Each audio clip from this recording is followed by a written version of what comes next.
ألا بذكر الله تطمئن القلوب۔ بسم اللہ الرحمن الرحیم۔ گزشتہ نشست کے اندر قرآن پاک کی جمع اور تدوین کے حوالے سے میں نے یہ بات آپ سے عرض کی تھی کہ دور عثمانی کے بعد، یعنی دور عثمانی میں جو قرآن پاک کے 5 یا 7 نسخے لکھے گئے، مختلف علاقوں میں بھجوائے گئے، اس کے بعد سے اب قرآن پاک اسی مصحف عثمانی کے مطابق لکھا جاتا ہے۔ لیکن اس وقت بھی ہمارے ہاں آج کل جس شکل میں یہ مصحف قرآن کی وہ صورت ہے، اس نوعیت تک آنے میں بھی اس کو کئی سلسلوں سے، کئی ادوار سے گزرنا پڑا۔ اور میں نے پھر آپ سے یہ عرض کیا تھا آخر میں کہ قرآن پاک کی جو 7 منزلیں ہیں یہ نبی صلی اللہ علیہ وسلم کے زمانے ہی سے ہیں، اور اس کی وجہ یہ تھی کہ صحابہ اکرام بیشتر حضرات ان میں سے 7 دن میں قرآن مکمل کر لیتے تھے۔ وہ ایک دن کی جتنی مقدار ہے وہ ایک جلد، دوسری، تیسری، اس طرح، اور ایک لفظ بھی میں نے آپ کو یاد کروایا تھا کہ اس سے اس منزلوں کو پہچاننا بھی آسان۔ اب یہ بات ذہن میں رکھیں کہ اس وقت تک قرآن پاک میں نہ تو نقطے لگائے گئے تھے اور نہ اعراب لگائے گئے تھے، زبر زیر۔ نقطوں کے حوالے سے اس دور میں کچھ رسم الخط تھا، نقطوں کی ضرورت نہیں پڑتی تھی۔ اس کی کئی وجوہات ہیں۔ ایک تو قرآن عربوں میں اترا، قرآن زبان دان تھے، زبان سمجھتے تھے، عربی پڑھتے تھے، حفظ بھی کیا کرتے تھے۔ لیکن جب یہ عجم تک، غیر عرب تک پہنچا، اور میں نے عرض کیا تھا عثمان غنی رضی اللہ عنہ کے دور خلافت میں اسی وقت باقاعدہ وہ ایک رسم الخط میں جمع کرنے کی ضرورت بھی پیش آئی۔ مختلف اس کے اندر واقعات کتابوں میں باتیں لکھی ہیں، اس کا اختصار میں آپ سے عرض کر دیتا ہوں۔ بعض محققین نے لکھا ہے کہ حضرت علی رضی اللہ تعالی عنہ ایک شاگرد تھے، ابو الاسود علی۔ علی رضی اللہ عنہ کے شاگرد ہیں، تابعی ہیں مشہور، ابو الاسود علی۔ حضرت علی رضی اللہ تعالی عنہ نے ان کے سامنے قرآن پاک کے حوالے سے کچھ غلط الفاظ آئے، سننے کو ملے، تو حضرت علی رضی اللہ تعالی عنہ نے ابو الاسود علی سے یہ کہا کہ دیکھو، میں اس وقت قرآن پاک پڑھتا ہوں تمہارے سامنے، اس کا مفہوم عرض کر رہا ہوں، اور جہاں جہاں میں اس طریق پہ ادا کروں تم نے اس طریق پر اس میں نقطے لگانے ہیں یا اعراب لگانے ہیں، جو بھی صورت۔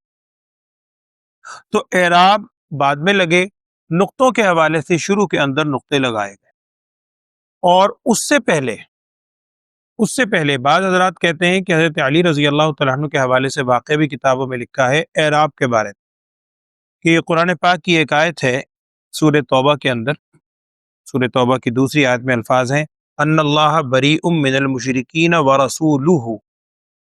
اس آیت کا مفہوم یہ ہے کہ اللہ تعالیٰ بھی اور اس کے رسول صلی اللہ علیہ وسلم مشرکین سے بری ہیں، برات کا اظہار کرتے ہیں۔ اب ایک شخص نے، غیر عرب تھا، حضرت علی رضی اللہ تعالیٰ عنہ نے اس کو پڑھتے ہوئے سنا، اس نے پڑھ لیا ان اللہ بریء من المشرکین ورسولہ کے بجائے ورسولہ، نعوذ باللہ، کفریہ جملہ بن جاتا ہے صرف زبر زیر کے بدلنے سے۔ معنی یہ بن گیا نعوذ باللہ کہ اللہ تعالیٰ بری ہے مشرکین سے بھی اور اپنے رسول سے بھی، نعوذ باللہ من ذلک۔ حالانکہ آیت کا معنی ہے کہ اللہ تعالیٰ اور اس کا رسول یہ دونوں بری ہیں مشرکین سے۔ حضرت علی رضی اللہ تعالیٰ عنہ نے جب یہ سنگین غلطی دیکھی تو انہوں نے ابو الاسود علی کو بلایا اور ان سے کہا کہ دیکھو، میں تمہارے سامنے قرآن پڑھتا ہوں۔ اب وہ واقعہ سمجھیے کہ جو میں عرض کرنا چاہ رہا ہوں، میں قرآن پاک پڑھوں گا، جس مقام پر میں اپنے ہونٹوں کو ذرا زیادہ کھول کے ادا کروں، وہاں تم نے کیا کرنا ہے کہ حرف کے اوپر ایک نقطہ لگانا ہے، ڈاٹ۔ یہ میں اس لیے عرض کر رہا ہوں کہ پہلے اعراب، یہ حرکتیں بعد میں آئی ہیں، ان حرکتوں سے پہلے نقطوں سے اعراب ظاہر کیے جاتے تھے۔ ان کو کہتے ہیں تنقیط الاعراب۔ اعراب کو ظاہر کرنے کے لیے نقطے۔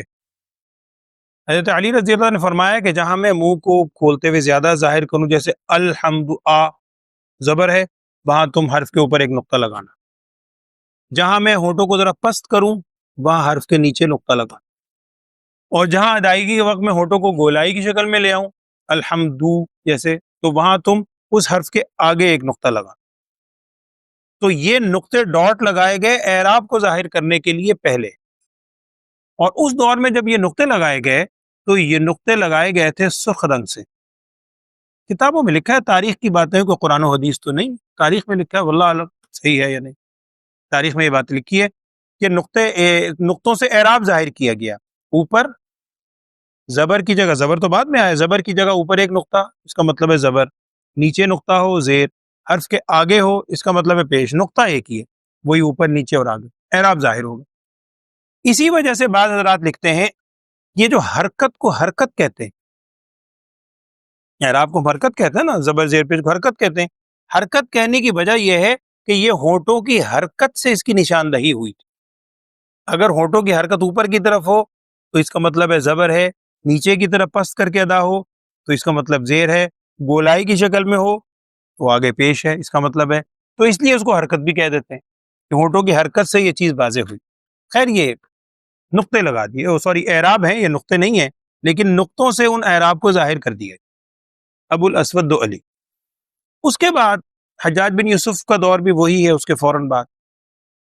ابو الاسود دؤلی نے بہت بڑا یہ کام کیا، حضرت علی رضی اللہ عنہ کے شاگرد، لیکن اس میں آپشن رکھی تھی، اگر کوئی نقطوں کے ساتھ پڑھنا چاہے نقطے لگا لے، اس کو باقاعدہ آرڈر کے تحت لاگو نہیں کیا گیا تھا کہ سارے اپنے اس کے اندر اعراب لگائے جائیں، ایسے نہیں، آپشن، کوئی ویسے پڑھنا چاہے، زبانی عرب ہے ویسے پڑھ سکتا ہے۔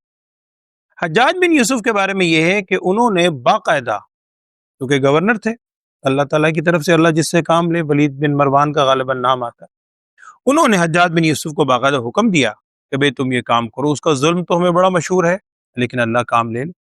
اس نے پھر قرآن پاک میں اعراب باقاعدہ لگوائے، لیکن ابتدا کے اندر یہ مینشن ہوتے تھے نقطوں سے،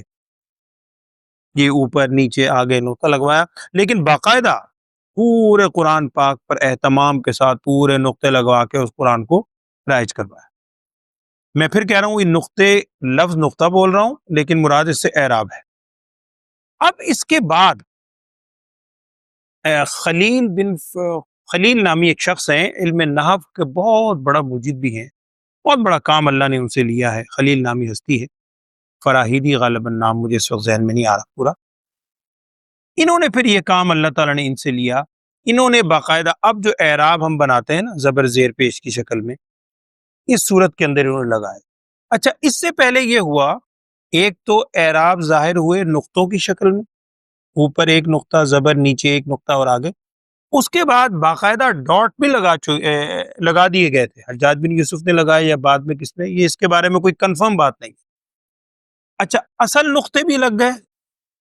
اور اعراب کو ظاہر کرنے کے لیے بھی نقطے لگ گئے۔ فرق یہ تھا اعراب والے نقطے سرخ رنگ کے تھے، دوسرے نقطے کسی اور رنگ کے تھے۔ اب قرآن پاک میں نقطے لگ گئے، نقطوں کی بھرمار ہو گئی اس دور میں، جو بعض کتابوں میں اس کے حوالے سے لکھا ہے۔ پھر خلیل سے اللہ تعالیٰ نے کام لیا، انہوں نے اعراب کے لیے باقاعدہ یہ شکلیں وضع کی، یہ الف، زبر، زیر اور پیش، اس لیے اب وہ اعراب لگائے گئے، تو اعراب لگانے سے وہ جو اعراب والے نقطے تھے سرخ والے وہ ختم ہو گئے، اس کی جگہ زبر، زیر اور پیش نے لے لیا۔ اس سے بہت زیادہ آسانی ہو گئی قرآن پاک پڑھنے میں، خاص طور پر جو غیر عرب ہیں۔ اور وہ جو غلطی ہوئی تھی حضرت علی رضی اللہ تعالیٰ عنہ جو جس بارے میں تنبیہ کی اور ابو الاسود دؤلی کو کہا، بعض کہتے ہیں علم نحو ایک صرف و نحو عربی گرامر کا بڑا مشہور فن ہے، تو اس کے موجد بھی حضرت علی رضی اللہ تعالیٰ عنہ نے بعض کتابوں میں لکھا ہے، چونکہ انہوں نے یہ اصول وضع کر کے اس وقت دیے تھے۔ میں نے مختصراً آج باتیں عرض کی ہے کہ قرآن پاک پر اعراب اور نقطوں کا اس طریق پر آغاز ہوا، لیکن باقاعدہ طور پر ہمارے ہاں جیسے آج کل قرآن پرنٹ ہوتا ہے، اس کے بعد پھر اور تقسیم ہوئی، پاروں کے اندر، رکوع کے اندر، پھر ہر پارے کے اجزاء بنائے گئے، پھر اس کے اندر آپ دیکھیں آج کل تو ہمارے قرآن پاک پر بہت رموز ہیں، یہ رموز کب لگے اجزاء میں، ان کو پاروں کے اندر تقسیم کب ہوئی۔ ایک لفظ تو یہ ذہن میں رکھ لیں آج صرف کہ پارا جو ہم لفظ بولتے ہیں، پارا، یہ سی پارا ہم بولتے ہیں، سی پارا، پارا ظاہری بات عربی کا لفظ تو ہے ہی نہیں، فارسی کا لفظ ہے، تو پارا یہ عربی کا لفظ تو ہے ہی، لہذا عربوں کے اندر یہ سی پارا، پارا، یہ چیز تو اس وقت ہی نہیں، یہ یقیناً عجموں کی طرف سے آئی ہے، وہ کب آئی ہے، اس کا کیا معنی ہے، یہ میں انشاءاللہ آپ سے عرض کروں گا کہ سپاروں کے اندر اجزاء میں تقسیم کب ہوئی، اور رکوع کی علامات، اس کی مقصد کیا ہوا، بنیادی کب لگائی گئیں، اور اس کے علاوہ جو بہت سی علامات کلام پاک میں آج کل ہم لکھی ہوئی دیکھتے ہیں وہ کیا ہیں، اس طرح ہم تک قرآن پاک منتقل ہوا۔ لیکن یہ ساری بات کہنے کا مقصد پہلے دن بھی میں نے عرض کیا تھا، یہ قطعاً نہیں ہے یہ کوئی حتمی بات ہے، کوئی میں قرآن و حدیث پڑھ کے آپ کو سنا رہا ہوں، تاریخ کے اندر یہ باتیں لکھی ہیں، یہ اس میں ممکن ہے غلطی کا امکان بھی ہے، میری یادداشت میں غلطی ہو یا میں نے جہاں سے دیکھا ہو اس کتاب کے اندر کوئی غلطی ہو، تو اللہ تعالیٰ مجھے بھی معاف فرمائے۔ لیکن عام طور پر جو عام فہم قاری کے لیے، پڑھنے کے لیے یا سننے والے کے لیے جو باتیں ضروری ہیں وہ چند باتیں میں نے عرض کی ہیں، کچھ مزید باتیں ہیں وہ میں انشاءاللہ پھر آپ سے عرض کروں گا۔ اصل بات قرآن پر عمل کرنے کی ہے، اللہ تعالیٰ ہمیں قرآن کا قاری اور قرآن کا عامل بنائے۔ وآخر دعوانا ان الحمد للہ رب العالمین۔